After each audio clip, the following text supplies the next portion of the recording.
Tahukah Anda, otak merupakan bagian tubuh yang paling penting bagi manusia? Sekarang angkat tangan Anda dan letakkan pada dahi. Tepat di situ, ada bagian otak yang paling istimewa. Bagian itu disebut prefrontal cortex, atau disingkat PFC. Menurut peneliti otak Jordan Grafman, PFC ini hanya ada pada otak manusia, sehingga membedakan kita dengan binatang. Bagian ini diciptakan dan dirancang khusus oleh Tuhan, supaya manusia mampu memilih dan memiliki etika. PFC berfungsi seperti pemimpin. Ia bertanggung jawab untuk berkonsentrasi, memahami benar dan salah, mengendalikan diri, menunda kepuasan, berpikir kritis, dan merencanakan masa depan.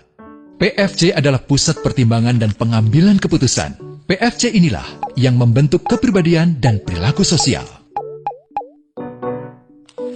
Sayangnya, PFC adalah bagian otak yang paling mudah mengalami kerusakan. Jika PFC rusak, maka kepribadian orang bisa berubah.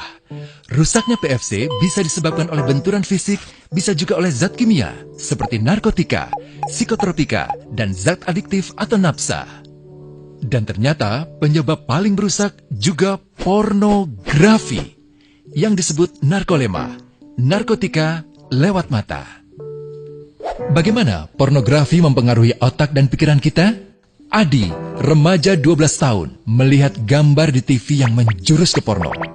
Awalnya, ia merasa kaget dan jijik. Ini karena sistem limbik di otak Adi menjadi aktif. Sistem limbik mengatur emosi juga keinginan makan, minum, dan berhubungan seksual. Sistem limbik ini kemudian mengaktifkan zat kimia otak bernama dopamin.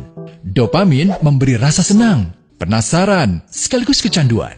Zat ini juga aktif jika orang mengkonsumsi nafsa. Oleh karena itu, sifat candu pornografi sama dengan sifat candu nafsa. Otak akan mengingat apa yang membuat Adi senang dan bagaimana ia memperolehnya. Jika Adi mendapatkan pembinaan akhlak, etika yang baik, dan patuh pada norma sosial, dorongan melihat pornografi, meskipun menyenangkan, akan ia abaikan. Namun karena hal itu tidak ada pada diri Adi, ketika ia sedang merasa bosan dan ingin mencari kesenangan, otak akan mendorongnya agar melihat pornografi lagi.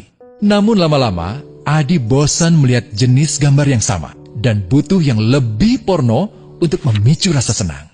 Sekarang, dengan internet, pornografi menjadi jauh lebih mudah didapat. Pertama, Adi membuka internet dan tidak sengaja melihat gambar yang menjurus ke porno. Berikutnya, ia sengaja membuka lagi untuk melihat yang lebih porno. Awalnya melihat yang sedikit terbuka, lama-lama semuanya terbuka. Awalnya melihat 1 menit, lama-lama 1 jam. Adi mengalami kecanduan pornografi. Bagaimana kerusakan PFC akibat kecanduan pornografi? Secara alamiah, dopamin dialirkan dari sistem limbik ke PFC. Orang yang kecanduan pornografi akan mengalirkan dopamin secara berlebihan, sehingga membanjiri PFC. PFC menjadi tidak aktif karena terendam dopamin. Semakin sering PFC tidak aktif, ia akan semakin mengerut dan fungsinya terganggu. Sistem limbik justru akan berkembang semakin besar karena terus mengaktifkan dopamin, sehingga Adi cenderung untuk terus mencari kesenangan tanpa takut atas akibatnya. Jika tidak ditangani segera, Adi berpeluang besar menjadi pelanggan pornografi seumur hidup dan mengalami kerusakan otak di bagian PFC. Awalnya, ia akan kehilangan konsentrasi, penurunan kemampuan menimbang benar dan salah, serta berkurangnya kemampuan mengambil keputusan. Lama-lama, besar kemungkinan ia akan melakukan masturbasi, oral seks, hubungan seksual suka sama suka, dan mudah berganti-ganti pasangan seksual. Pernikahan dianggap tidak penting, pasangan dianggap hanya sebagai objek seksual semata, cenderung merendahkan derajat dan kehormatan lawan jenis. Selera hubungan seksualnya pun tidak sehat dan seenaknya, kasar sampai tega memperkosa. Manusia jadi tidak ada bedanya dengan binatang. Inilah dampak yang terjadi akibat kerusakan PFC. Ahli bedah otak Donald Hilton Jr. mengatakan, jika difoto menggunakan alat magnetic resonance imaging, otak yang rusak akibat pornografi memperlihatkan hasil yang sama dengan otak yang rusak karena kecelakaan. Ia juga mengatakan, Berbeda dengan dampak nafsa yang merusak otak di 3 bagian, pecandu pornografi yang sudah melakukan hubungan seks dengan anak-anak mengalami kerusakan otak di 5 bagian.